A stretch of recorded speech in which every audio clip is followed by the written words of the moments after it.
Assalamualaikum warahmatullahi wabarakatuh. Hayyakumullah wa bayyakum.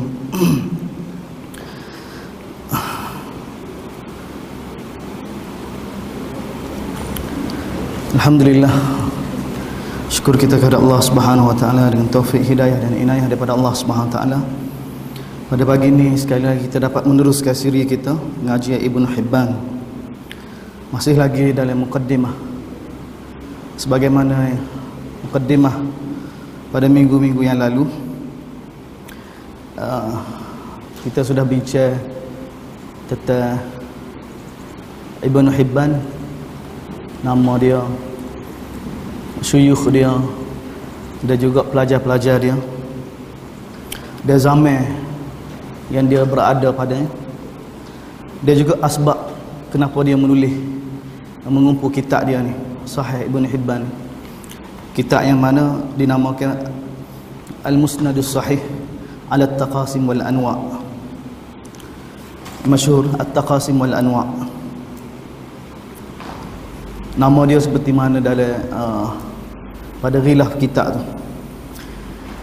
Yang mana Ibnu Hibban bagi tahu dia telah perhati dah kitab-kitab hadis sebelum dia. Kitab tok guru dia sendiri Ibnu Khuzaimah, kitab Imam Muslim, kitab Kutub Sittah, kitab Imam Nasa'i sendiri tok guru dia, kitab Bukhari, semua tu dia tengok belakang dah. Yang mana mereka semua tu sebelum ni bagi penekanan pada ada sebahagian pada sudut-sudut tertentu, seperti Bukhari pada fiqh hadis, terjematul bab dia, dan juga seperti Imam Muslim pada turuk hadis. Jadi dia kata dia tengok belakang dah, makna ulama-ulama sebelum dia, ulama-ulama hadis, mereka mengumpulkan hadis tarkis pada sanak-sanak. Sebab itulah dalam kitab-kitab mereka tu ada hadis yang berulang-ulang. Dan kitab-kitab mereka tu, kata Ibnu Hibban, dia kata bagi pelajar yang nak belajar tu suka untuk ambil faedah. Lalu dia kata, aku perhati hadis-hadis sahih, dan dia susun kitab dia ni untuk orang nak belajar, untuk orang yang baru nak belajar hadis, dan juga untuk orang nak memahami hadis. Kitab dia meraihkan dua golongan, sebagaimana kita lihat pada minggu lepas, iaitu pertama untuk golongan fuqaha yang tak reti hadis, yang tak reti sanad.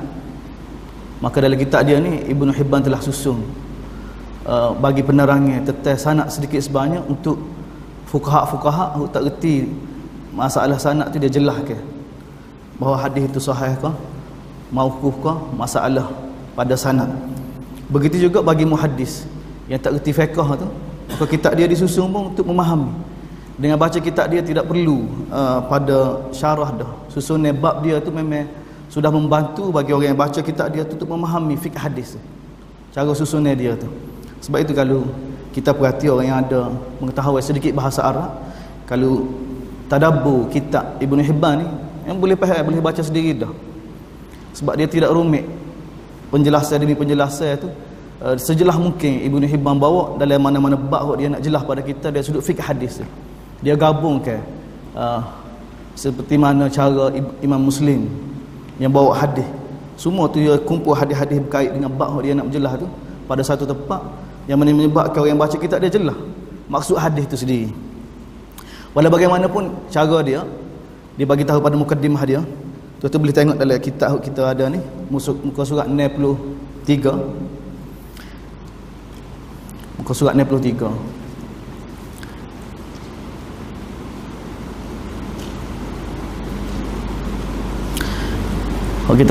Kita bicara pada minggu lepas, Ibnu Hibban telah bahagikan hadis-hadis Nabi ni pada 5 bahagian.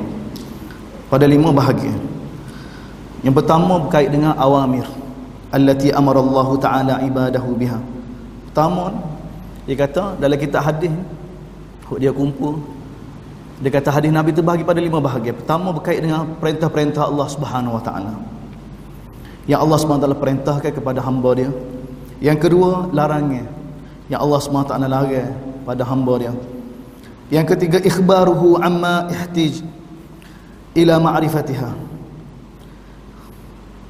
berita-berita yang yang Nabi sampaikan kepada kita, yang mana kita perlu tahu. Yang keempat, perkara mubah, perkara ibahat, perkara-perkara mubah yang boleh seseorang itu melakukan. Dan yang kelima, perbuatan Nabi yang khusus pada Nabi sallallahu alaihi wasallam. Af'alun Nabi allati infarada bi fi'liha. Perbuatan Nabi yang khusus untuk Nabi sallallahu alaihi wasallam. Jadi dalam kitab dia ni, gambar yang pertama kita kena ada 5 perkara ni. Ibn Hibban bagi tahu. Sebab itulah kritikan ulama-ulama baik sezaman dia, dan selepas dia berkenaan dengan kitab Ibn Hibban ni, kitab yang bermasalah dari sudut untuk ambil faedah ni.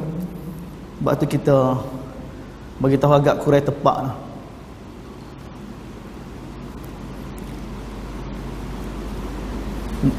Orang jadi tak boleh ambil manfaat kitab Ibn Hibban ni sebab apa? Sebab susunan dia tu berbeza dengan sebelum dia. Sebab susunan dia berbeza. Dia bukan mengikut abwab seperti mana kita bicara, seperti mana abwab, mana bab solat, bab puasa, bab zakat, tidak. Bab dia ada juga, tapi uslub dia sendiri. Uslub dia ni panggil usul fiqh. Ibn Hibban dia tasnif ni, sannafa tasnifan usuliyan. Dia tasnif ke kitab dia ni dalam manhaj ahli usul. Tapi istinbat semua daripada hadis. Istinbat tu, cara dia istinbat tu, dia bukan seperti usul fiqh mutaakhir ni. Istinbat tu semua daripada hadis-hadis, daripada hadis Nabi sallallahu alaihi wasallam. Dia tidak iktimad pada qiyas, walaupun dia terima dia dah bahas dah mukadimah dia tu. Jadi pertama sekali Quran, sunnah, ijma', qiyas tu ada. Tapi kebanyakan hadis bila kita perhati, memang dia guna hadis juga, dia selesaikan masalah tu. Maksudnya hadis diterjemahkan dengan hadis di antara usul dia. Ibn Hibban dia tidak peduli tentang susunan supaya apa, orang yang baca kitab dia ni mudah nak cari mana-mana hadis. Tidak. Sebab bukan maksud dia tu. Sebab dia tujuan disusun kitab dia ni untuk dihafal. Untuk dihafal oleh pelajar. Dan orang yang tidak hafal ni memang ataupun orang yang tidak tadabbur kitab dia, tidak perhati kitab dia ni, memang tak, dia sendiri pun bagi tahu. Walaupun Syuaib Arnab tu cuba nak difak Ibn Hibban ni, kritik ke Dr. Ahmad Syakir, Sayuti sebelum ni, mana mereka kritik kata kitab Ibn Hibban ni orang tak boleh ambil manfaat sebab apa, kitab dia ni susunan dia tu terlampau rumit sangat. Jadi orang kemudian tu cuba nak memahami tu tak boleh.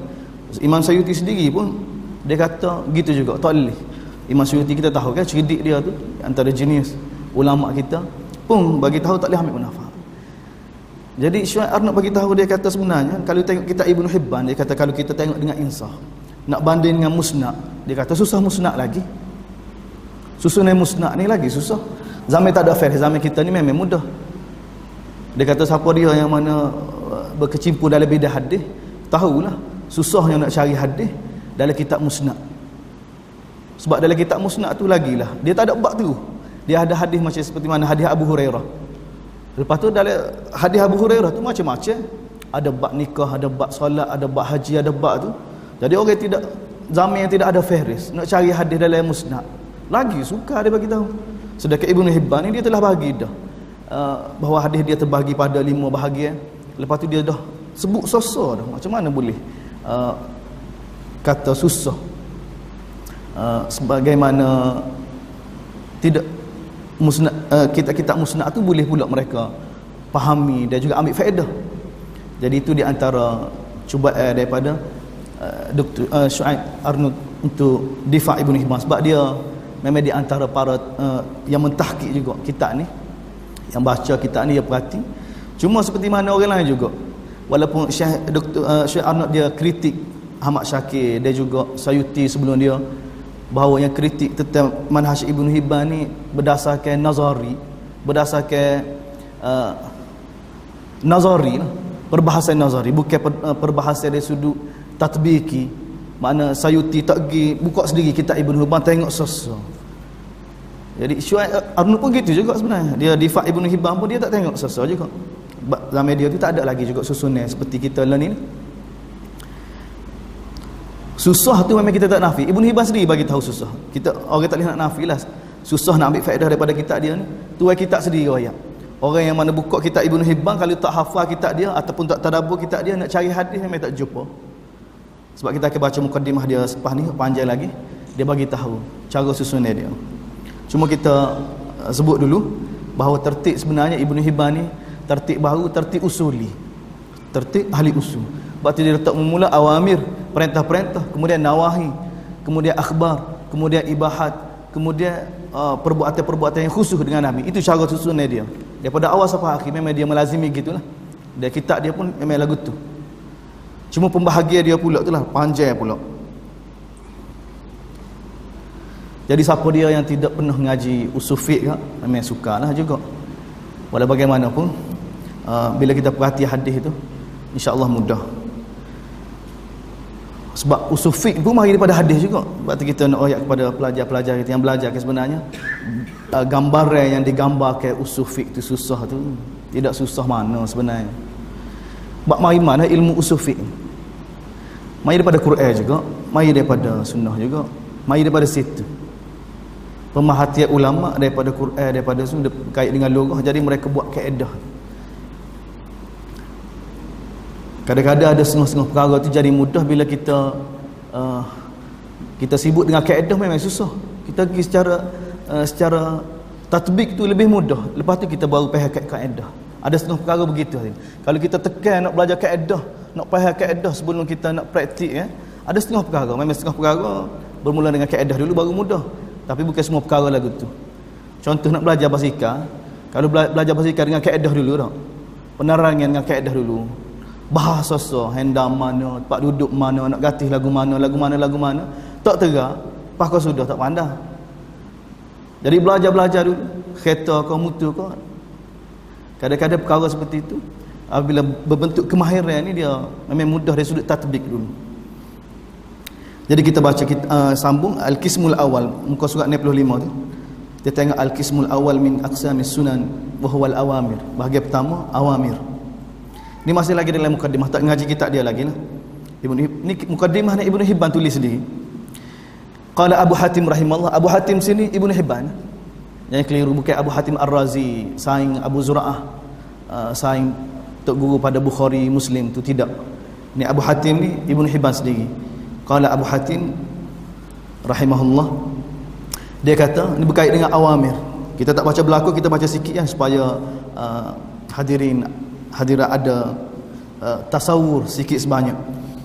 Dia kata tadabbartu khitab al-awamir anil Mustafa sallallahu alaihi wasallam. Dia kata aku telah perhati, tadabbartu khitab perintah-perintah daripada hadis Nabi sallallahu alaihi wasallam untuk, dia kata li istikshaf ma tawahu fi jawami'i kalimi, untuk menyingkapkan apa yang tersembunyi dalam ungkapan-ungkapan Nabi yang mana jawami' kalamihi ni, satu ungkapan perkataan Nabi yang ringkas tapi mengandungi banyak makna. Untuk memahami ucapan Nabi yang ringkas itu yang mengandungi banyak makna, maka fara'aituha, maka aku dapati ucapan Nabi itu taduru ala mi'ati naw'in wa asyara. Maka aku dapati ucapan Nabi itu berlega pada 110 jenis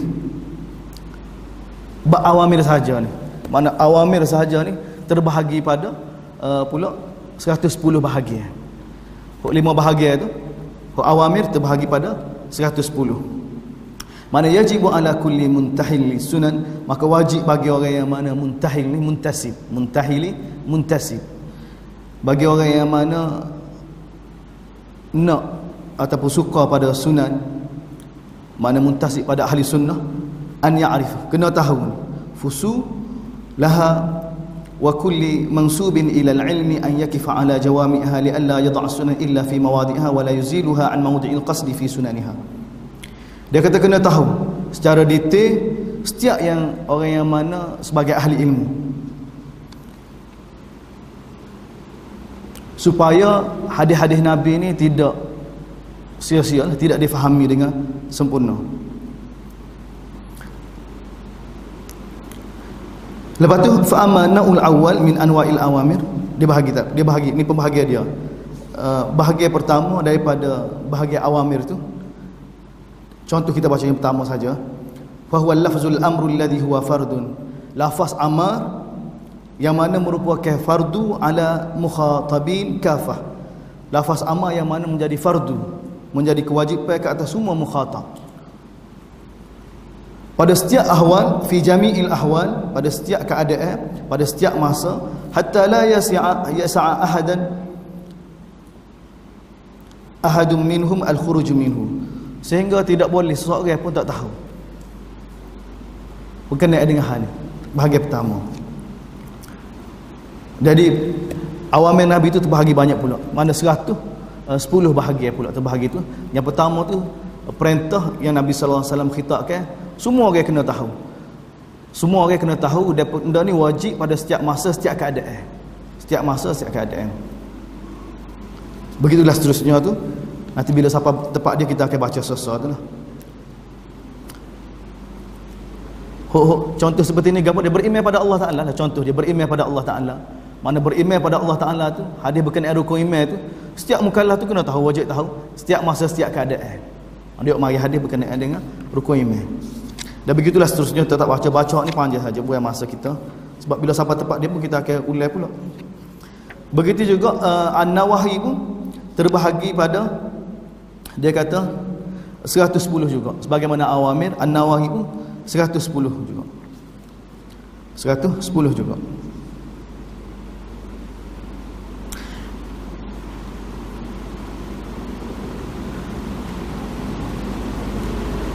Cerita-cerita Nabi ataupun hadis-hadis berkait dengan Nabi, bahagian ketiga tu dia bagi tahu yang perlu kita tahu tentang Nabi sallallahu alaihi wasallam. Dia kata ada 60 bahagian pembahagian dia. 60 bahagian. Yang keempat tu perkara mubah yang boleh orang Islam buat tu, terbahagi pada 50 bahagian. Terbahagi pada 50. Dan yang terakhir yang kelima tu terdiri daripada 50 juga. Terdiri daripada 50 juga.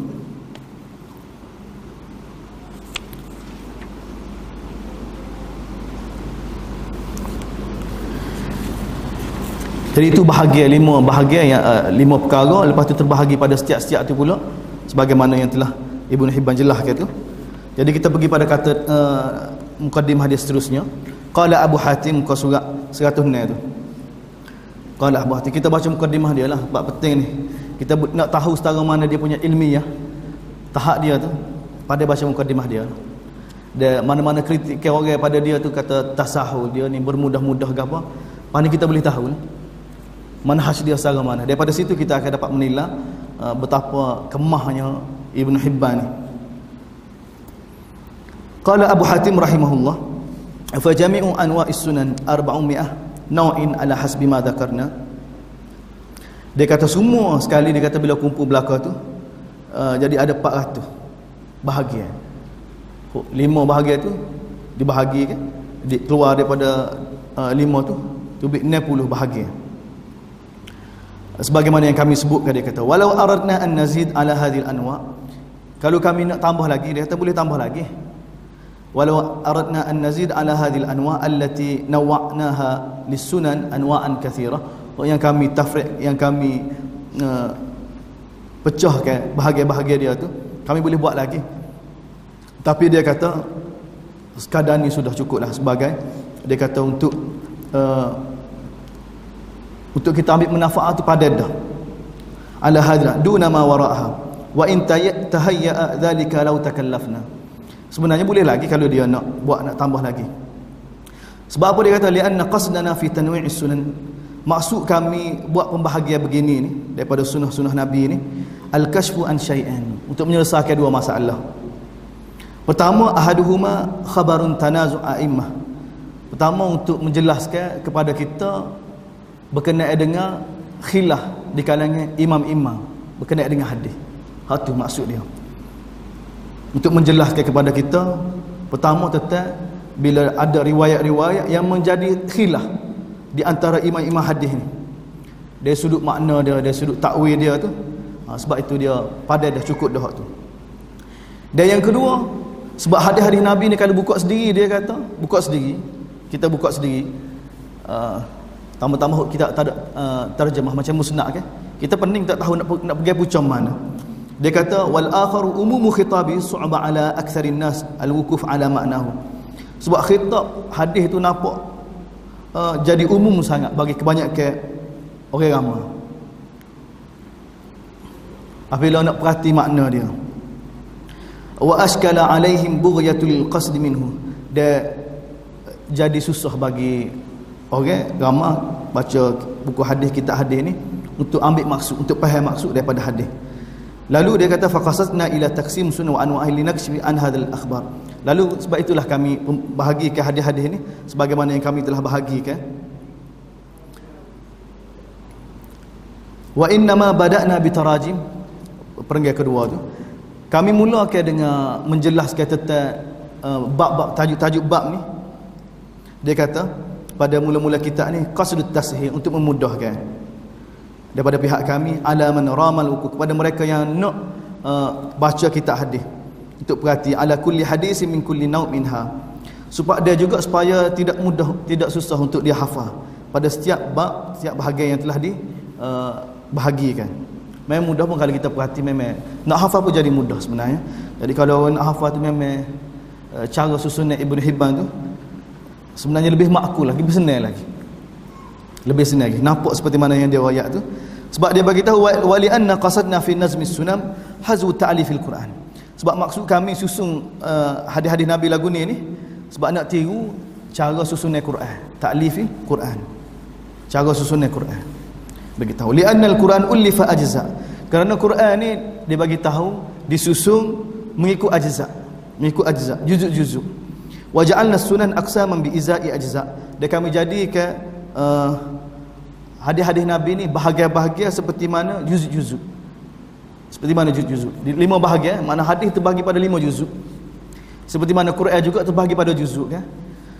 Jadi nak faham kata-kata Ibn Hibban ni juzuk ni, maksud Ibn Hibban apa dia? Bukan juzuk 1, juzuk 2 sampai 30. Tak ada.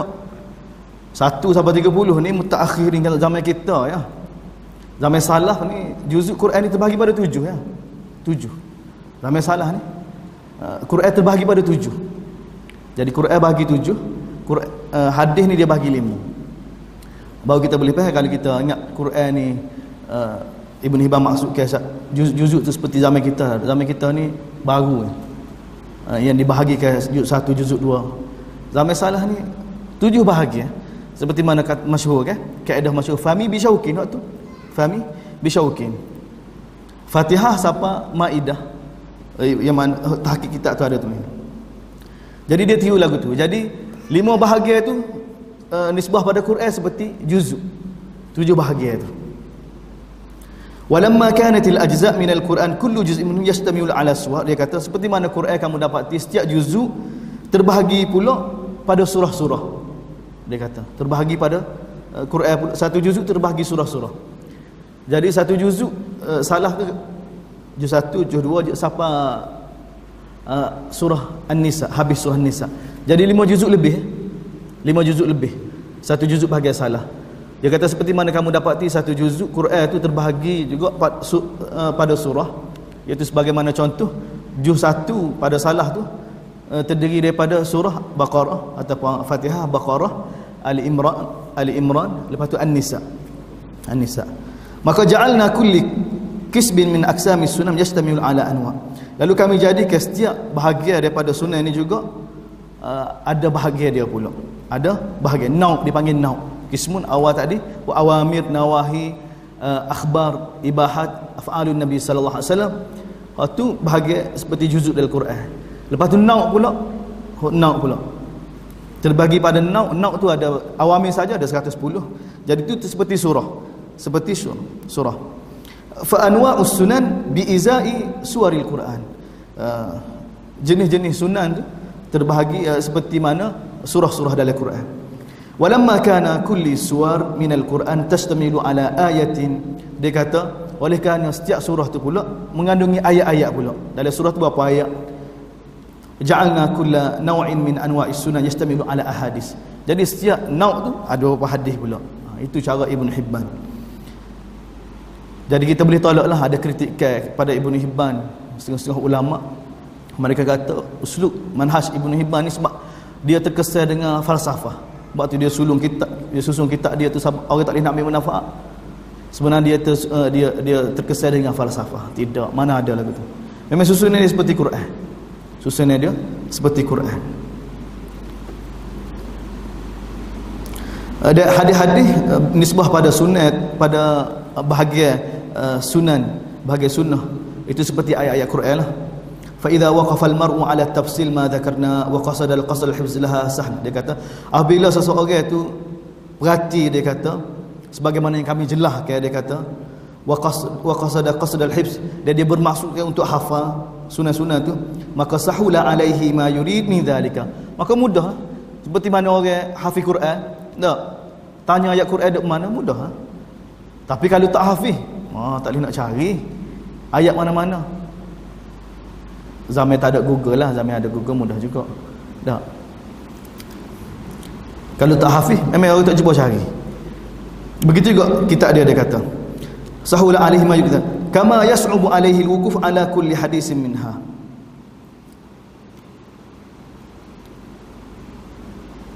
Dia kata apabila satu orang itu tidak niat untuk hafal kitab dia, tadabbur kitab dia, memang dia akan hadapi kesusahan untuk cari hadis dalam kitab dia. Ini sebab tu kita kena faham. Ibnu Hibban sendiri dia perhati dah. Mana kitab ni kalau orang tak hafal kitab dia ataupun tak tadabbur, tak perhati cara dia tu, memang tak jumpa hadis kalau nak cari dalam kitab dia, susah. Tapi benda ni zaman kita ni alhamdulillah sesat belaka dah. Zaman kita ni tak timbul isu pasal susunan manhaj. Sebab zaman kita ada fihris. Ada fihris dah. Akhir sekali tu ada fihris. Jadi boleh tahu lalu hadis mana-mana. Jadi sesat dah, sebab tu tak ada iskal dah. Walau bagaimanapun ini maksud Ibnu Hibban sebenarnya susun cara kitab dia ni. Dia kata wa idza kana indahu hadzal kitab wa huwa la yahfaz.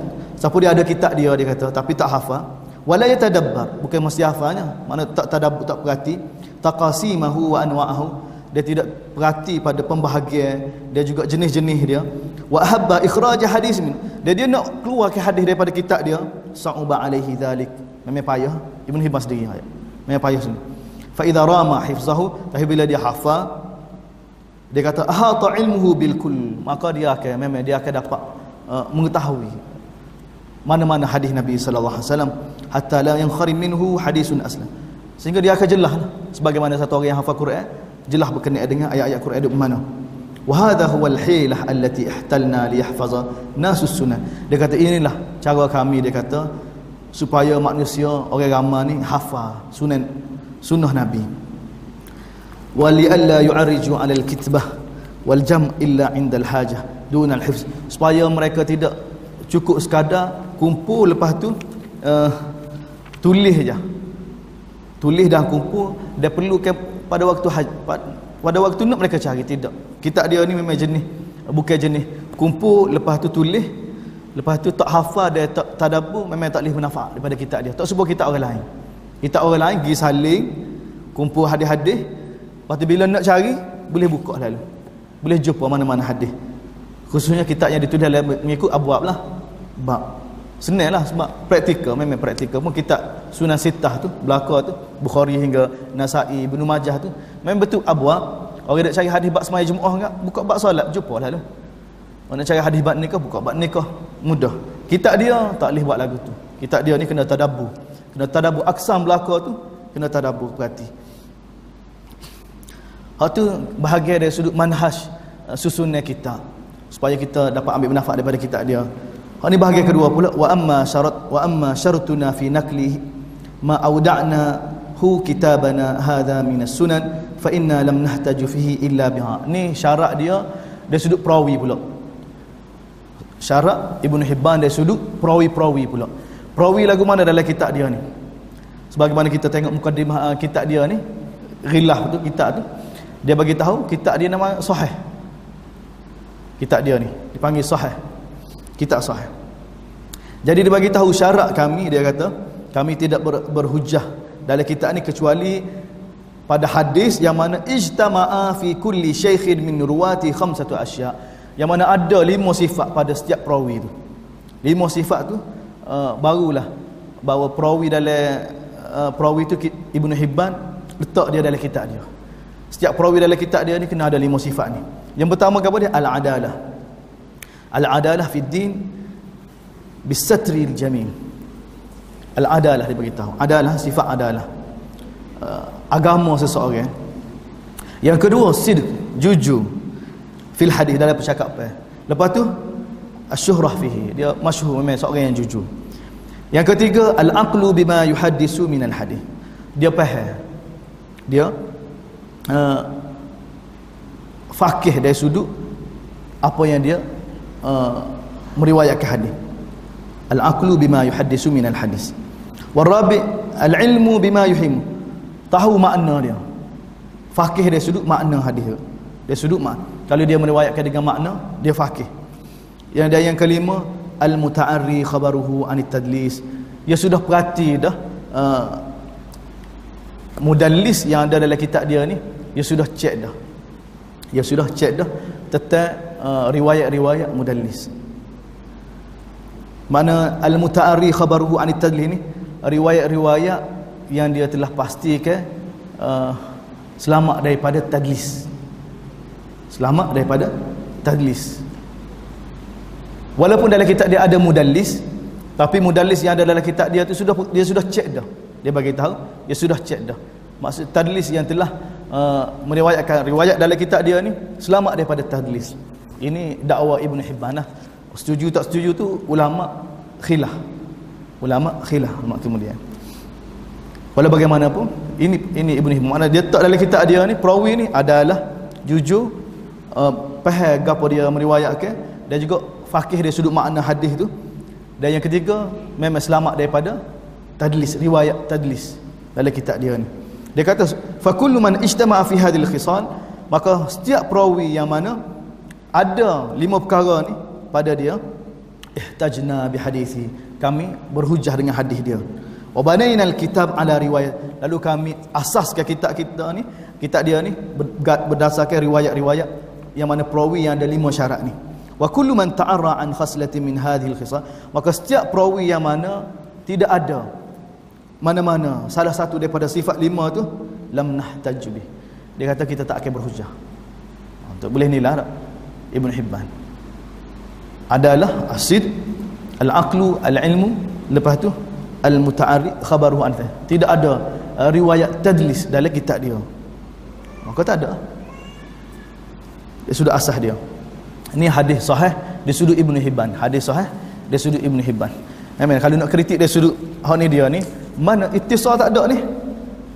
Ittisal tak ada ni. Bersambung tak ada ni. Bersambung tu Ibnu Hibban tak bahas dah. Sebab apa? Sebab benda tu teredah bagi ahli hadis ni.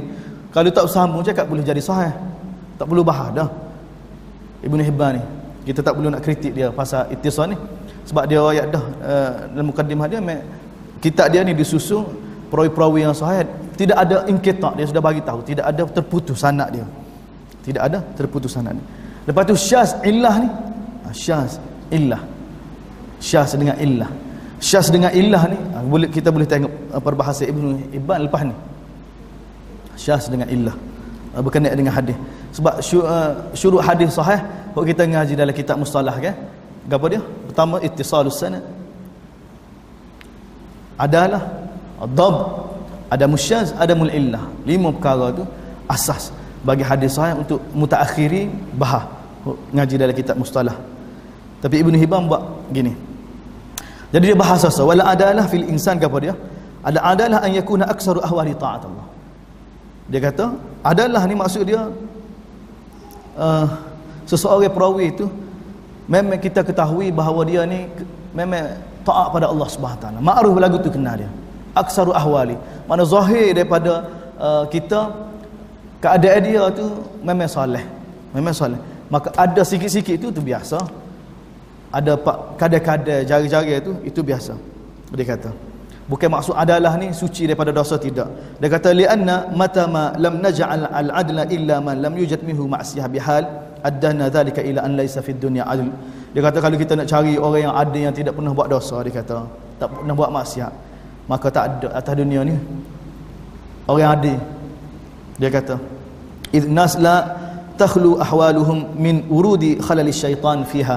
Dia kata sebab apa? Dia kata manusia ni tidak sunyi daripada keadaan dia yang mana kena godaan syaitan.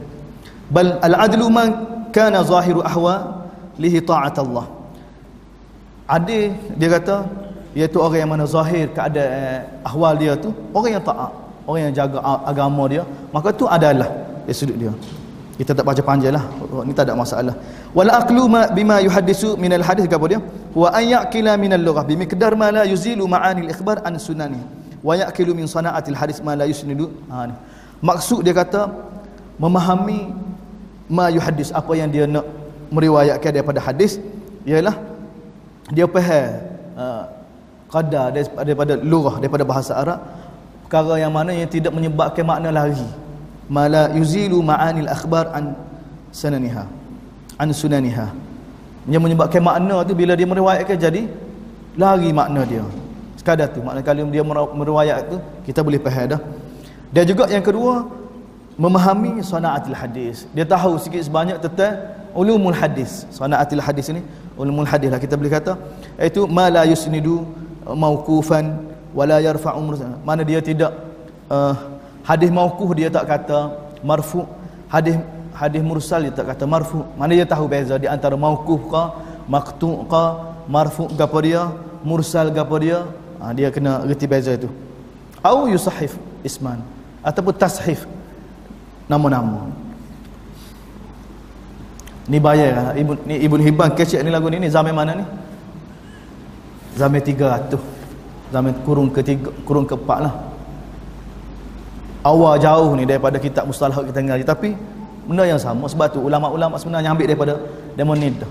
Walaupun tidak disusun secara tersusun kitab ulumul hadis, tapi benda tu memang dah ada dah dalam kehidupan ahli hadis zaman dia. Perkara-perkara ni. Cuma ulama kemudian seperti anak murid dia Imam Hakim kan lebih tersusun, nampak? Tak heranlah sebab dia tok guru dia lagu ni. Wal ilmu bima yuhilu min ma'ani ma yarwi. Yang ketiga tu, yang keempat tu, mengetahui wa huwa an ya'lama min al-fiqh bimiqdar ma idza adda khabaran aw rawahu min hifzihi aw ikhtasarahu lam yulhi an ma'nahu alladhi atlaqa rus ila ma'na akhar. Itu maksud dia. Maksud mengetahui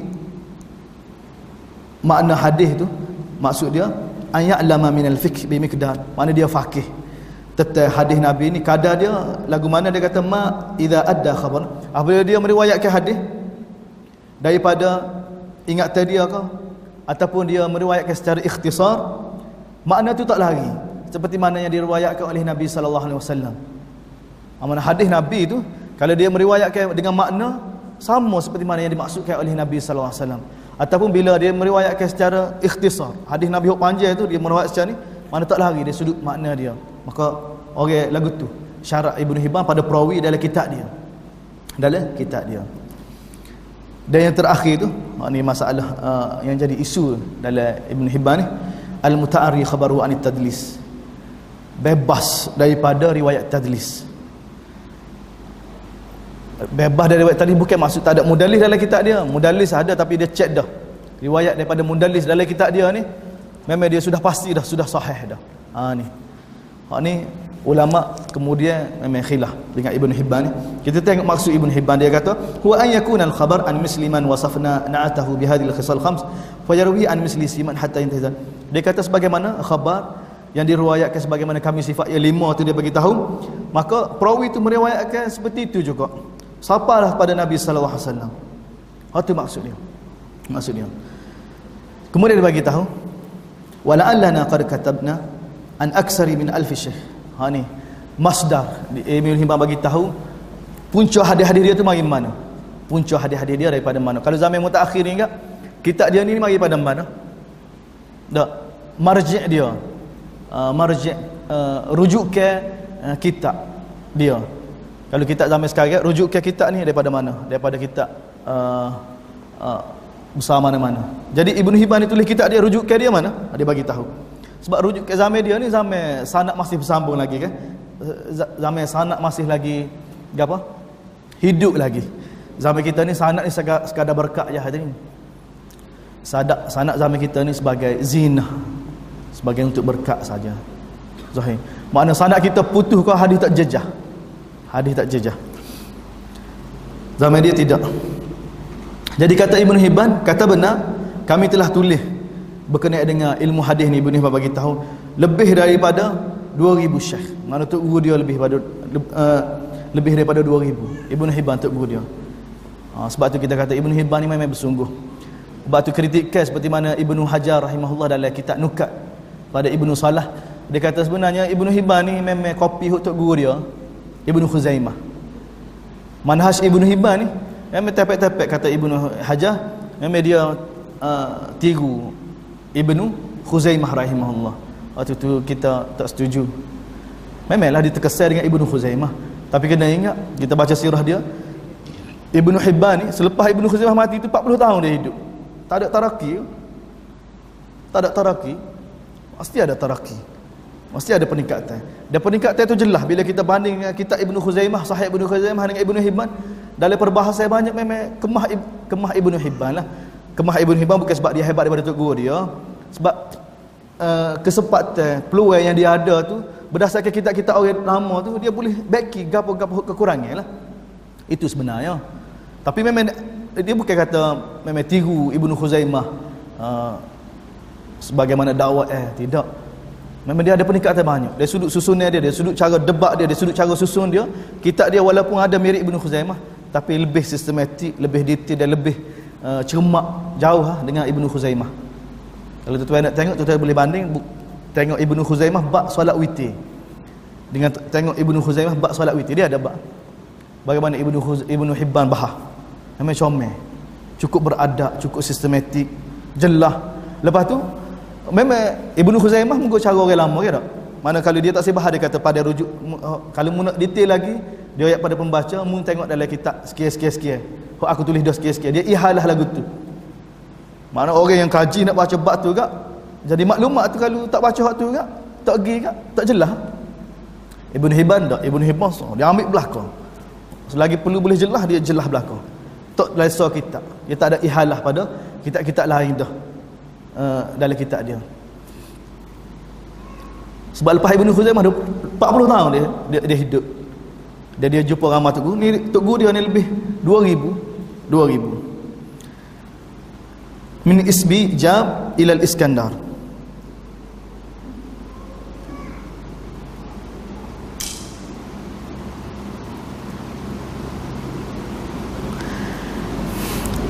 Dalam ta'liq tu tulis kan, isbijak tu mana? Isbijak tu di apa? Kazakhstan sekarang ni, kat dengan Rusia, kat dengan Afghan. Situ, daripada situ sampai ke Iskandaria, sampai ke Mesir. Walam narwi fi kitabina hadha illa an 150. Jadi dia kata dalam kitab aku ni daripada lebih 2000 tok guru aku, dia kata aku telah pilih 150 syekh, 150 syekh. 150 syekh. Aqal au aksar, lebih kurang. Dia kata aqal au aksar, lebih kurang. Wala'alla mu'awwal kitabana hadha yakunu ala nahmin 20 syekh. Daripada 150 pula dia kata dia pilih pula lebih kurang, dia kata lebih kurang 20 tok guru paling banyak ambil. 20 orang guru utama huk masyhur yang dia ambil daripada mimma adarna sunan alaihim waqtana'na bi riwayatihim an riwayati ghairihim ala syara'it allati wasafna. Jadi dalam banyak-banyak tok guru 150 tu dia pilih pula daripada 20 tok guru. 20 tok guru paling banyak dia ambil lah. Makna daripada 150 tu 20 ni paling banyak dia ambil. 150 tu ada, tapi huk paling banyak belajar di kalangan 20 orang ni lah. 20 orang ni termasuklah Ibnu Khuzaimah, Al-Hasan bin Sufyan, Abu Ya'la Musili, Abu Awanah.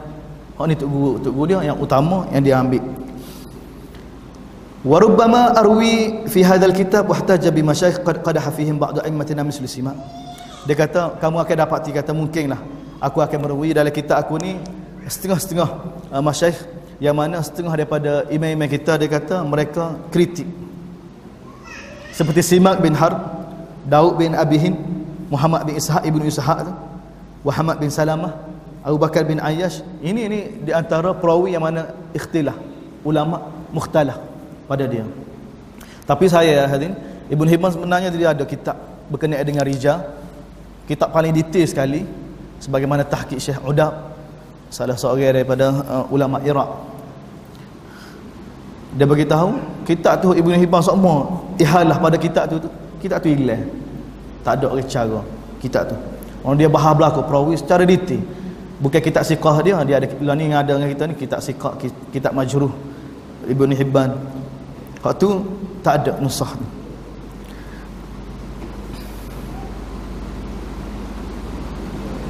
Dia kata kalau kamu dapati berapa perawi yang mana yang imam-imam lain kritik seperti kita sebut nama tadi tu, dan seperti mana mereka belaka tu, mimma tanakkaba an riwayat, yang mana kebanyakan setengah-setengah daripada imam hadis tak meriwayatkan daripada mereka tu, wahtaja bihim al-ba'd, dia sebahagian tu guna mereka.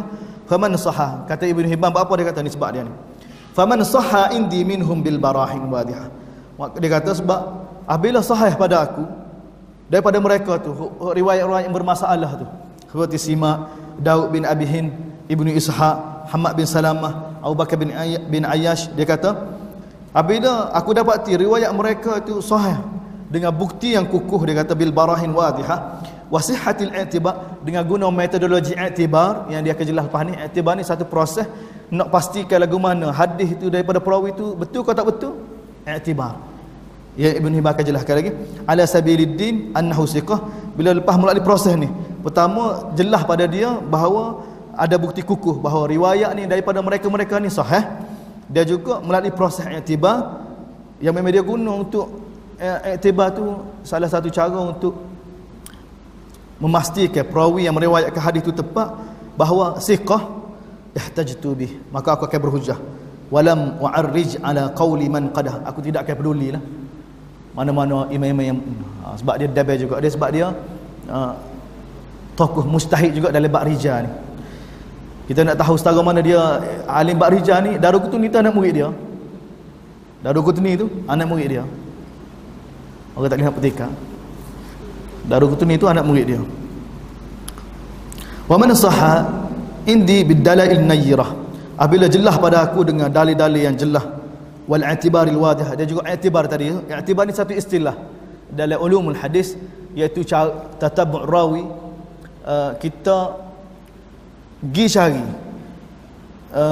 tarik lain dalam mana-mana riwayat yang mana kita sangka perawi ini tafarrud. Dia tafarrud ni dia mana dia seorang yang meriwayatkan ni, mana bukan pasti kita sangka bahawa dia seorang, maka kita cari tarik-tarik lain supaya ada mutabaah ataupun syawahid. Itu dipanggil i'tibar. Proses cari sanad lain untuk memastikan hadis yang diriwayatkan oleh perawi yang kita sangka dia tafarrud ni ada tak orang lain yang meriwayatkan, itu dia panggil i'tibar.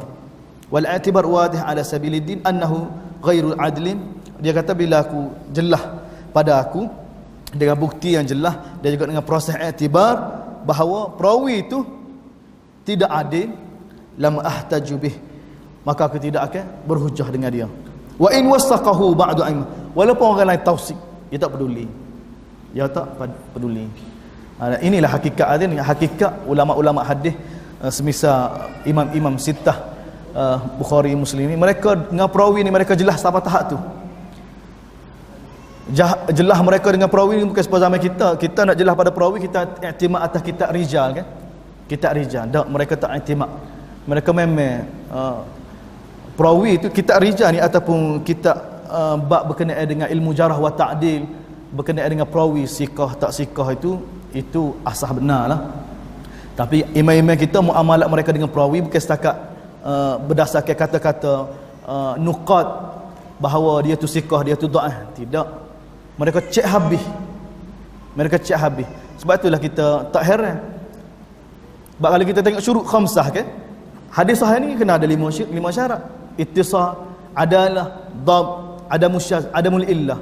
Maka kalau ada ni baru hadis sahih. Tapi kita buka Bukhari, kita buka Muslim, kita buka ni nama ni, dalam Bukhari pun tak cukup juga syarat ni. Maka pening. Apa pening? Tak, kita kata adalah. Ada orang kritik. Kita kata dhab. Dia orang kata dhaif. Bukhari ada. Maka mulalah kata iktimad kata Bukhari mujtahid, orang lain mujtahid juga. Maka jadi gitu. Tidak.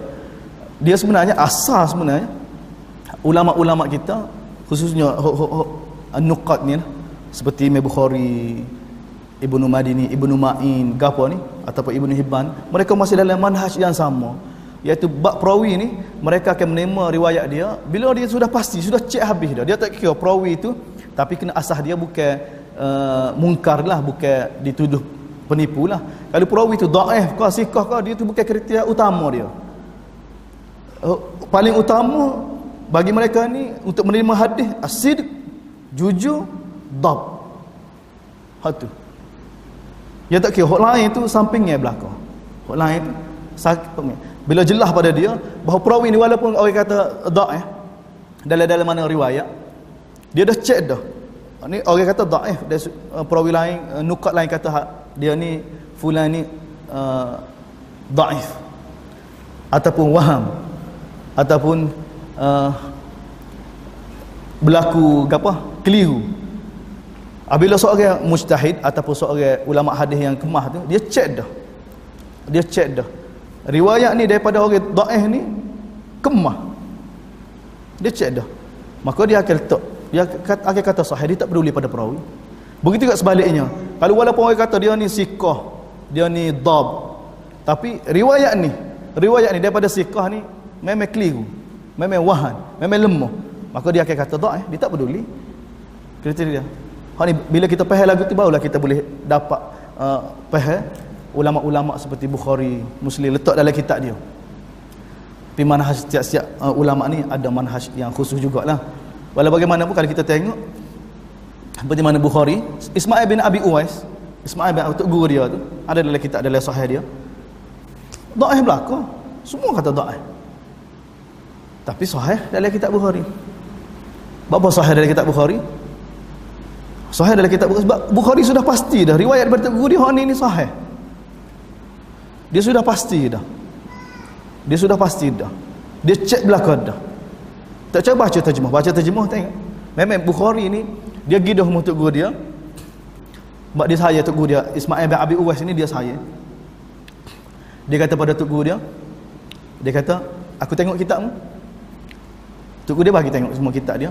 Dia kata kepada guru, ucaddid kitabah. Dia kata, aku baiki kitabmu boleh? Tok guru dia baiki. Dia baiki habis.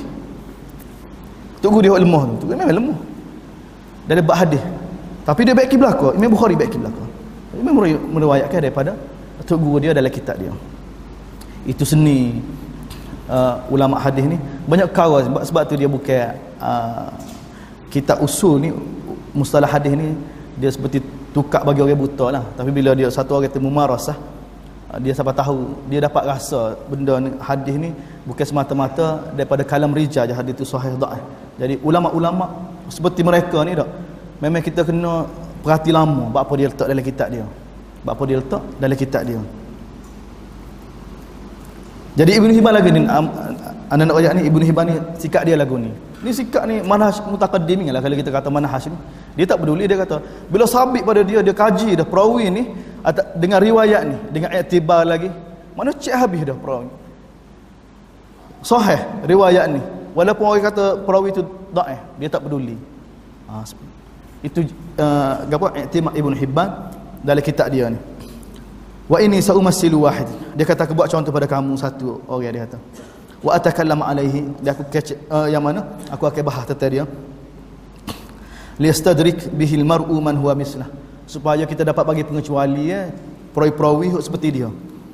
Ka'anna ji'na ila Hamad. Dia kata seperti mana kita pergi pada Hamad bin Salamah. Hamad bin Salamah. Contoh, ni perawi yang dipertikaikan, yang mukhtalah di kalangan ulama-ulama hadis. Hamad bin Salamah. Hamad bin Salamah ni anak murid pada Sabit Al-Bunani, anak murid pada Ibnu Sirin, anak murid Anas bin Malik. Ni tarik dia sezaman dengan As-Sauri, sezaman dengan Ibnu Uyainah.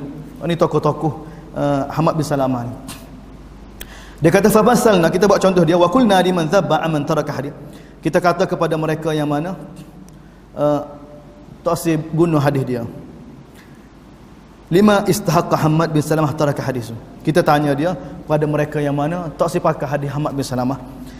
Lima istahaqqa Hammad bin Salamah taraka hadis. Berapa Hammad bin Salamah hadis dia ni kamu tinggal? Tak ambil hadis dia. Wa kana rahimahullah mimman rahala wa kataba.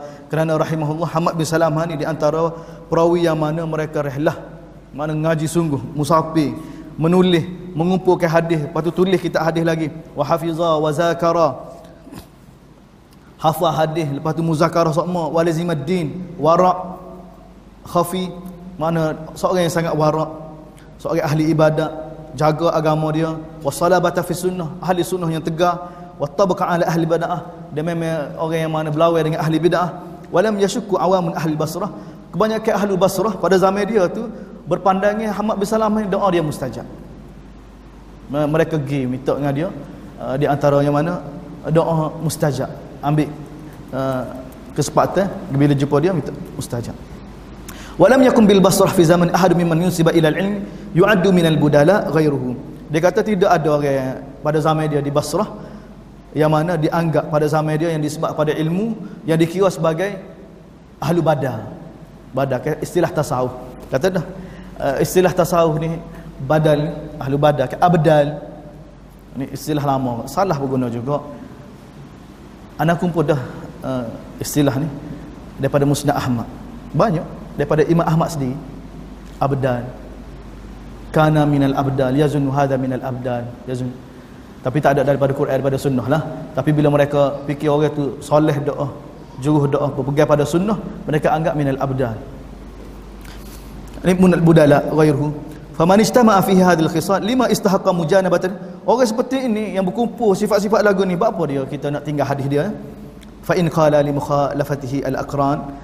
Kalau jawab apa dia kata sebab akran zaman dia tu, orang sezaman dia tu, ulama-ulama sezaman dia tu khilaf berdasarkan riwayat dia tu, tak serupa dengan riwayat akran tu. Fima rawahu fil ahayin.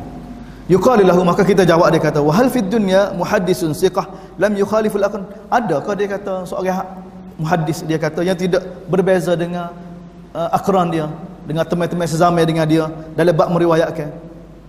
Ibn Hibban tanya, fa in istahaqqa insanun mujanabata jami' ma rawa bi mukhalafil aqran fi ba'd ma yarwi. Dia kata kalau lagu tu dengan sebab khilaf riwayat dia dengan akran, dia kata lastahaqqa kullu muhaddisin minal a'immah mardiyin. Dia kata ramai lagi muhaddis terdiri daripada imam-imam ni yang mana riwayat dia tu khilaf dengan akran-akran dia. An yutruka hadithuhu li mukhalafati ma aqranahum fi ba'd ma rawa, dengan sebab setengah bahagian yang mereka riwayatkan. Fa in qala kana Hammad yukhti, sekiranya dikatakan lagi Hammad ni buat salah, riwayat dia ni tersalah semua, yukhti, yuqalu wa fi dunya ahadun ba'da Rasulullah ya'ra 'anil khata'. Adakah lagi daripada Rasulullah tak pernah buat silap? Ibn Hibban sebab tu dia bila dia berdebat kan, dia berhujah memang sebab tapi kita tak jumpa Muhammad bin Ishaq. Dia ada buat bahasa secara detail tentang Ibn Ishaq tapi tak ada dengan kita. Walau jaza tarku hadisi man akhta', dia kata kalau boleh kita tinggal hadis dengan sebab satu orang itu silap, la jaza tarku hadisi sahabat, maka hadis sahabat kita boleh tinggal. Sahabat ada silap juga, banyak kan sahabat silap. Aisyah bagi tahu kadzaba Abu Hurairah, akhta'a Abu Hurairah, kadzaba Abu Mas'ud, Aba Muhammad. Ada hadis silap, kesilap apa? Sahabat pun tak lepas. Dia kata hadis sahabat, hadis tabi'in wa man ba'dahum minal muhaddisin li'annahum lam yakunu bimaksum, kerana mereka semua tu bukan maksum. Fa in qala Hammad qad kasura khata'uhu, dia kata Hammad ni banyak dosa silap dia, kasura khata'uhu. Yuqalu lahu, jawab dia kata innal kasrah ismun yastamilu ala ma'ani syatta. Dia kata istilah banyak silap tu, kasrah tu, dia kata mengandungi banyak makna. Dia kata wala yastahiqul insan tarku riwayati hatta yakuna minhu minal khata' ma yaghlibu sawabuhu. Dia kata tidak patut bagi mana-mana orang tinggal riwayat orang seperti Hammad bin Salamah ni sehingga yakunu minhu minal khata' ma yaghlibu sawabuhu, sehingga jangan siapa kesilapan dia tu melebihi hak betul. Kesilapan dia tu melebihi hak betul. Kalau siapa perawi tu yang dipertikaikan dia sudut banyak buat silap, mana kesilapan dia tu melebihi riwayat huk molek, maka orang lagu tu memang tak leh, kita tak leh gunalah, tak leh pakai riwayat dia. Wa amma man kathura khata'uhu, ada pun orang yang mana banyak buat silap dari sudut meriwayatkan, tapi walam yaghlib ala sawabihi fa huwa maqbul, tapi kesilapan dia tidak mengatasi riwayat yang sahih, yang betul daripada dia, maka fa huwa maqbulur riwayah fi ma lam yukhti fihi, riwayat dia diterima berdasarkan riwayat huk sahih, huk betul lah. Huk riwayat huk salah, salah lah kita terima. Jadi ada riwayat-riwayat dia huk betul, walaupun dia banyak buat silap, tapi kesilapan dia tidak melebihi riwayat dia huk salah, maka dia kata kita terima huk betul lah, huk silap kita tak terima. Wastahaqqa mujanama akhta, dia kita patut tinggal mana huk dia tersilap. Faqat mislu Syarik, mislu Hushaim, mislu Abi Bakar bin Ayyash wa adra bihim, mereka semua ni melakukan kesilapan, dia banyak melakukan kesilapan. Fayarwi anhum wahtaja bihim fi kitabihi, tapi kebanyakan ulama meriwayatkan daripada mereka Abu Bakar bin Ayyash, Syarik dan juga Hushaim. Wa Hammad, dia kata Hammad bin Salamah ni wahidun min haula, daripada golongan itu dia backup Hammad bin Salamah.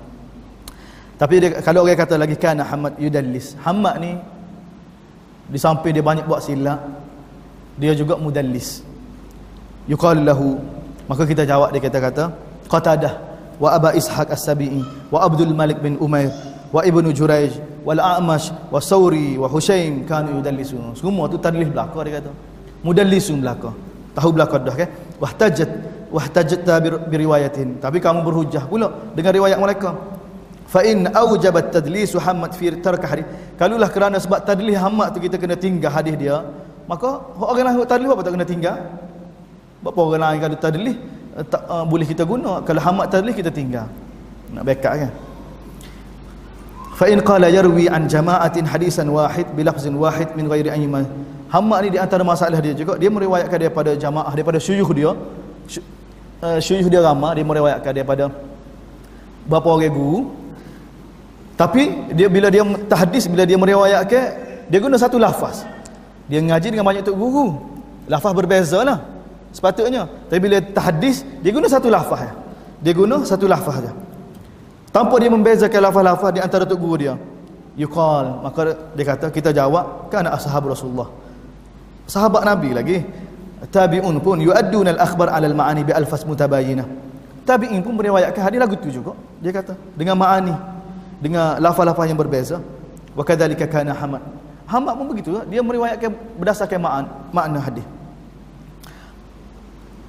Kana yasma'ul hadis an Ayyub, Hammad dia dengar hadis daripada Ayyub, daripada Hisham bin Urwah, daripada Abdullah bin Aun, daripada Yunus, daripada Khalid, daripada Qatadah, daripada Ibnu Sirin. Fayataharral makna wa yajma'u fil lafz, maka dia cari makna yang sesuai, lalu dia kumpulkan, dia meriwayatkan dalam satu lafaz. Fa in aujaba, kalau sebab ni kita tinggal hadis dia, sebab dia kumpul, dia meriwayatkan dengan satu lafaz tanpa membezakan, dia kata aujaba dzalika taraka hadis Sa'id, maka Sa'id bin Musayyab pun begitu juga, dia kata Hasan Basri pun begitu juga, Atha begitu juga, wa amsalihi minat tabi'in li'annahum kanu yaf'aluna dzalika, mereka pun buat lagu tu. Habis mana Ibnu Hibban berhujah dengan semua tok-tok guru dia sebelum ni. Bal insaf, dia kata bahkan sepatutnya orang yang bersikap adil fi nakli fil akhbar, dalam meriwayatkan, dalam menakalkan akhbar riwayat ni, isti'malul i'tibar fi ma rawahu, dia guna i'tibar lah, cek, maksud i'tibar ni apa ni? Cek, perhati, tahqiq. Kalau zaman kita ni tahqiq lah, i'tibar tahqiq molek dalam meriwayatkan hadis-hadis perawi-perawi tu, nak tolak ke nak terima tu tahqiq dulu, jangan semata-mata ada orang kritik, hak ni tak boleh pakai tolak dulu, tahqiq riwayat dia, guna i'tibar, al-i'tibar.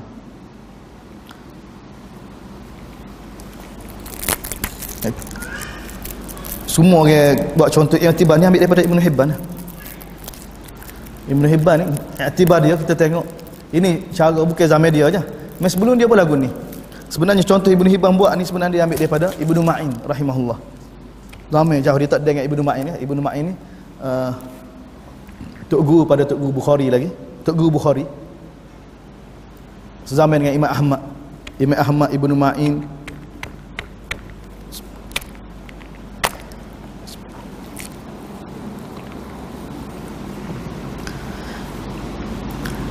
Contoh Ibn Hibban buat dalam i'tibar ni sebenarnya cara metodologi memang mutaqaddim lagu tu. Mereka bila nak pastikan hadis sahih tak sahih, inilah cara yang paling kemah sekali yang mereka guna ya. Pertama-tama bila berhadapan dengan tafarrud perawi dan juga perawi yang meriwayatkan hadis mukhalafah dengan perawi lain, maka ni kaedah yang mereka guna. I'tibar nak perawi seperti mana Hammad bin Salamah, seperti mana mudallis, inilah kaedah. Bila kita guna kaedah ni memang jelas seperti mana Ibn Hibban. Jadi Ibn Hibban dalam kitab dia nak jamin pada kita ni, dia telah guna kaedah ni. Pastikan perawi yang meriwayatkan hadis dalam kitab dia ni, ini manhaj dia. Jadi dia kata, dia buat contoh, wa inni umathilu lil i'tibar misalan yastadriku ma wara. Dia kata aku buat satu contoh yang mana dengan satu contoh ni pakah hak ni belakalah. Mana-mana kamu dapati perawi yang diikhtilafkan oleh mana-mana ulama dalam kitab dia ni, maka inilah aku buat contoh. Dia kata ka'anna ji'na ila Hammad bin Salamah lagi. Seperti mana kita pergi pada Hammad bin Salamah. Kita ambil contoh Hammad bin Salamah. Fara'ainahu rawa khabaran an Ayyub. Kita dapati dia meriwayatkan satu hadis daripada Ayyub Sakhtiyani, daripada Ibnu Sirin, daripada Abu Hurairah radhiyallahu anhu, daripada Nabi sallallahu alaihi wasallam. Lalu kita dapati lam najid zalikal khabar inda ghairihi min ashabi Ayyub. Kita dapati riwayat ni tak ada orang yang meriwayatkan melainkan daripada dia ya. Mana anak murid Ayyub ni tak ada meriwayatkan riwayat ni melainkan Hammad bin Salamah. Falladhi yulzimuna fihi tawaqquf an jarhi. Dia kata sepatutnya kita kena ambil sikap tawakkuf dulu, jangan gaduh nak tarjih, nak tajrih Ibnu Hammad bin Salamah. Wal i'tibar bima rawa ghairuhu min aqra. Dia kita guna kaedah i'tibar berkenaan dengan apa yang diriwayatkan daripada orang sezaman dia. Fayajib, dia kata kita nak mula lagu mana? Dia kata mula an nabda fa nanzur, kita mula nanzur hadal khabar. Kita tengok riwayat ni dulu. Hal rawahu ashabu Hammad anhu rajulun wahidun minhu wahdah. Adakah siapa-siapa di kalangan anak murid Hammad? Bila siapa pada kita riwayat Hammad, kita nak pastikan riwayat tu sahih tak sahih ke tak sahih. Dia kata pertama sekali kata Ibn Hibban, cek dulu ada tak anak murid Hammad meriwayatkan seperti itu. Ashabu Hammad meriwayatkan hadis kita nak cek tu. Fa in wujida, kalau ada mana salah seorang daripada anak murid Imam Hammad bin Salamah, daripada Ayyub tu, daripada Aqran Hammad tu tak ada orang meriwayatkan. Mana daripada Hammad, daripada anak murid dia seorang tu meriwayatkan. Dia kata fa in wujida ashabuhu qad rawahu, kalau kita dapati ashabuhu qad rawahu ulima anna hadha qad haddasa bihi Hammad. Kalau kita dapati semua riwayat anak murid dia tu, semua anak murid Imam Hammad bin Salamah sekelah tu serupa dengan riwayat Hammad, maka kita tahulah hadis tu memang daripada Hammad. Mana semua sekelah tu anak murid dia semua riwayat sama daripada riwayat dia. Daripada Ayyub tak ada. Daripada Ayyub, anak murid Abu Ayyub Sakhtiyani ni, Hammad seorang yang meriwayatkan hadis tu. Kita nak cek lagu mana hadis tu betul ke tak betul. Ibn Hibban bagi tahu, cek anak murid dulu. Kalau semua anak murid Hammad meriwayatkan seperti mana Hammad, maka tahulah benda tu memang daripada poket dia, daripada dia. Dia kata, wa in wujida dhalika fi riwayatin dha'if anhu, maka kita tahu dah bila semua anak murid sepakat, maka silap tu memang silap Hammad. Tapi kalau ada semua riwayat anak murid lain, lagu lain, ada seorang aja, ada seorang tu meriwayat seperti mana riwayat bermasalah tu, maka salah tu seorang itulah anak murid dia. Hak tu berkenaan dengan anak murid, cek daripada anak murid Hammad lagi. Mana nak tahu riwayat Ahmad betul tak betul, cek daripada anak murid lagi. Kalau anak murid semua sepakat, maka salah tu salah Hammad. Tak? Ini cara ulama hadis nak pastikan. Nak tahu siapa dia salah ni. Ayyub kemah, Ibnu Sirin kemah, Abu Hurairah sahabat. Jadi riwayat ni bermasalah. Mari siapa dia bermasalah, cek anak murid dia dulu. Jadi kalau sepakat anak murid riwayat seperti mana Hammad, kita tahu dah salah tu salah Hammad. Jadi kalau orang lain tak lagu seorang anak murid je meriwayat bermasalah tu, maka salah tu salah anak murid tu, seorang tu. Dia kata. Mana sebab orang lain tu bercanggah dengan Hammad tak meriwayatkan riwayat masalah tu. Dia kata kalau selesai tu, masa Hammad tak meriwayatkan lagu tu. Kalau anak murid sepakat, maka punca daripada Hammad. Dia kata tak boleh salah lagi Hammad lagi. Dia kata famata sahha annahu rawa an Ayyub, bila jelas dah bahawa yang meriwayatkan daripada Ayyub tu Hammad, dia kata ma lam yutaba alaihi yajibu tabaq. Maka kita kena perhati lagi. Kena cek mana pula? Kena perhati, dia kata kena cek hal yang duru hal rawa ahadun hadzal khabar min as-siqat an ibn Sirin ghaira Ayyub. Kena cek pula tok guru dia. Selain daripada Ayyub yang meriwayatkan ni, siapa dia anak murid Ibnu Sirin? Selain daripada Ayyub yang meriwayatkan riwayat ni. Sebab daripada anak murid Ayyub tak ada, Hammad seorang je. Jadi kena cek pula, jangan gaduh nak salah Hammad. Dia kata tengok atas pula, tengok anak murid Ibnu Sirin, Aqran Ayyub Sakhtiani. Adakah siapa daripada siqah yang meriwayatkan hadis ni daripada Ibnu Sirin? Fa in wujida dhalika anna al-khabar lahu aslun yurja' ilaihi. Kalau kita dapat dia ada selain daripada Ayyub, mana anak murid Ibnu Sirin, seperti contoh Sabi Al-Bunani meriwayatkan juga, maka tahulah bahawa riwayat ni ada asal. Jangan gaduh nak salah, ada asal. Kena cek lagi. Wa illam yujad ma wasafna nuzira hina. Kalau tak ada, mana anak murid Ibnu Sirin tak ada kecuali Ayyub ya. Dia kata nuzira hina. Perhati lagi, dia kata hal rawa ahadun hadzal khabar an Abi Hurairah ghairu Ibnu Sirin. Cek pula atas daripada Ibnu Sirin. Ada tak anak murid Abu Hurairah lain selain daripada Ibnu Sirin? Muhammad bin Ziyad ke contoh? Tak meriwayatkan hadis. Cek lagi. Oh ni i'tibar ni. Oh ni kata kemah ni cara muhaddis ni zaman Ibnu Ma'in. Ni contoh, sebenarnya contoh daripada Ibnu Ma'in ni. Ibnu Hibban ambil tak dalam kitab dia. Ibnu Hibban ambil tak dalam kitab dia. Dia kata kena cek. Dia kata fa in ulima anna al-khabar fa in wujida, dia kata kalau ada, mana ada, maka tahulah khabar tu ada asal. Wa illam yujad ma qulna nuzira hal rawa ahad hadzal khabar. Kalau tak ada daripada anak murid Abu Hurairah pun tak ada meriwayatkan, maka cek atas lagi.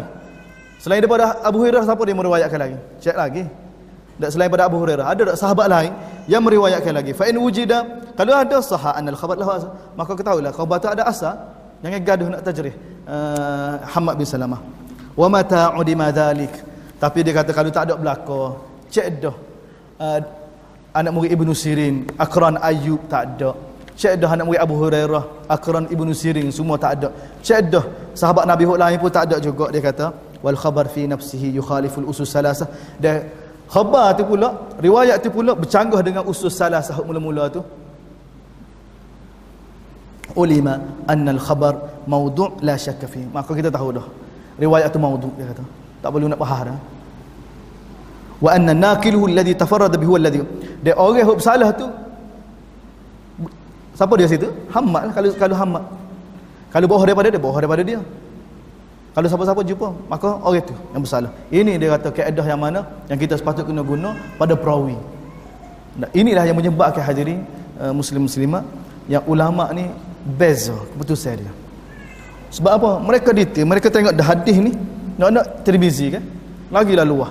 Tirmizi dia guna kaedah dia tu, mana hadis tu dia kata kalau ada tarik lain dia pula tu sama ada tarik lain dari sudut mutabaah syawahid.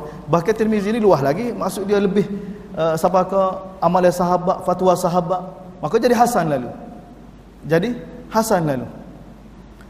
Kaedah ni bila dia perhati, dia pergi nak tengok riwayat ni ada asal, ada riwayat lain tu.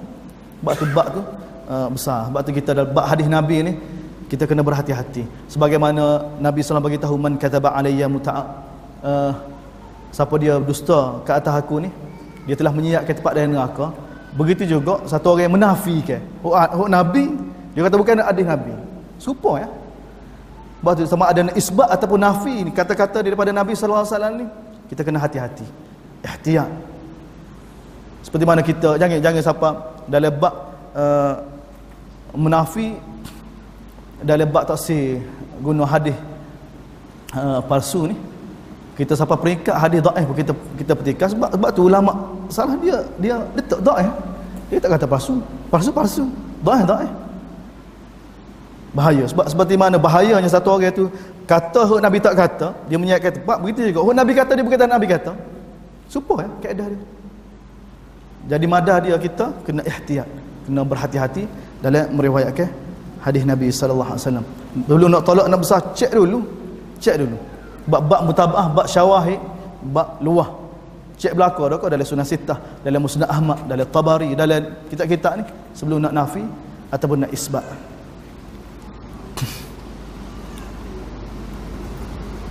Sebab tu bila kita nak nafi ataupun nak isbat, sebab tu ulama-ulama yang jaga ni dah, mereka nak ada contoh. Kalau nak kita nak kata hadis tu maudhu, kena cek dulu. Sakhawi kata kan paling kurang, Sakhawi. Ulama-ulamanya detail dah. Sakhawi kata, mana kita nisbah? Sakhawi kata, jangan gaduh kita kata. Kita tak tahu apa. Termasuk kita wala takifu ma laysa laka bihi innas sam'a wal basar. Allah Taala kata dah, jangan mengkecek benda mu tak tahu. Kita tak tahu cerak pun. Kita copy. Jadi berhati-hati. Kalau nak kata nisbah pada kalau bukan bidang kita kan. Faham memang bidang ni bukan bidang kita pun. Bahaya. Seperti mana bahaya kita kata bukan hadis Nabi, kita kata hadis Nabi, begitu juga. Hadis Nabi sebenarnya kita kata bukan hadis Nabi. Tarik ulama-ulama kadang-kadang tu dia mengatakan hadis ni maudhu, seperti mana dalam kitab du'afa, kitab Ibnu Adi Al-Kamil fi Du'afa. Ibnu Jauzi sendiri metodologi dia, cara dia mengatakan hadis tu maudhu, kadang-kadang sebab sanad ya. Hadis tu sahih, tapi dia kata maudhu sebab sanad tu muttaham bil kadzib. Kaedah dia bercakap menulis berdasarkan kaedah. Jadi orang jelas. Jangan kita pula tak tahu dia sebenarnya nisbah pada sanad tu memang maudhu, tapi dia sudut hadis tu ada tarik lain, tarik hasan ke tarik hasan li ghairihi ke, itu bahaya. Jadi sebab tu bab ni sabit dengan perkataan Nabi, jadi kita berhati-hati. Hada hukmul i'tibar, dia kata hada hukmul i'tibar baina an-naqlah fi riwayah wa qad i'tabarna hadis syekh ni, kata Ibnu Hibban ni. Inilah hukum i'tibar di antara perawi-perawi hadis dalam meriwayatkan hadis. Wa qad i'tabarna, tengok kata Ibnu Hibban ni, kami telah cek belaka dah, dia kata hadis syekhin setiap syekh, dia kata ala ma wasafna, sebagaimana kami jelaskan tadi, minal i'tibar ala sabiliddin, yang mana kami guna kaedah tu atas dasar agama. Cek dah. Faman sahha indana minhum annahu, apabila jelas pada kami bahawa perawi itu memang jujur dari riwayatkan hadis tu, ihtajna bih, kami berhujjah dengan dia. Wa qabilna ma rawah wa adkhalnahu fi kitabina, kami meriwayatkan dan kami letak dalam kitab ni. Tapi wa man sahha indana annahu ghairu adilin bil i'tibar alladhi wasafna, tapi bila jelas pada kami berdasarkan kaedah i'tibar tadi bahawa perawi ini tidak jujur, tidak tepat, wah mana tidak jujur ni luahlah, dia sudut tidak keliru ke, dia sudut riwayat dia lam nahtajabih, kami tidak akan meriwayatkan, dan kami tidak akan masuk ke dalam kitab kami, dan kami masuk ke dalam apa? Al majruhin minal muhaddisin bi ahadi asbabil jarh, li anna al jarh fil majruhin ala 20 naw. Terbahagi pula hak ni dalam kitab majruhin dia masuk. Jadi kitab sahih dia ni hadirin, muqaddimah kitab siqah dia, ada satu lagi kitab tu berkenaan dengan perawi situ. Syurut dalam kitab siqah tu, syurut dalam kitab sahih. Hak tulah ya. Hak tulah. Mana syurut dalam kitab siqah dia tu, dia bahas perawi tu, maka syurut yang sama yang dia letak dalam sahih Ibn Hibban yang dia riwayat pada kita. Wa amal akhbar, ni berkenaan dengan khabar ahad, berkenaan dia tu mati tak? Bismillah. Bismillah tak? Habis. Kita sambung semula pula. Ibnu Hibban mukaddimah dia ni kita bahas sebab khabar ahad, lepas ni bab khabar ahad, lepas tu bab masalah ziyadatus siqah. Ibnu Hibban jelaskan cara dia. Lepas tu bab berkenaan dengan perawi-perawi yang mana dinisbahkan kepada Qadariyah, Mu'tazilah, Murji'ah, Syiah. Dia bahas lagu mana nak terima perawi-perawi yang lagu ni, dia jelas belakang ni. Dia menjelaskan belakang pada kita. Hati kita kena jelas ni. Sebelum kita masuk kita ada sikit lagi, lebih kurang wala lagi. Kita sambung minggu depan pula. Wallahu a'lam. Apa yang baik itu daripada Allah Subhanahu wa taala.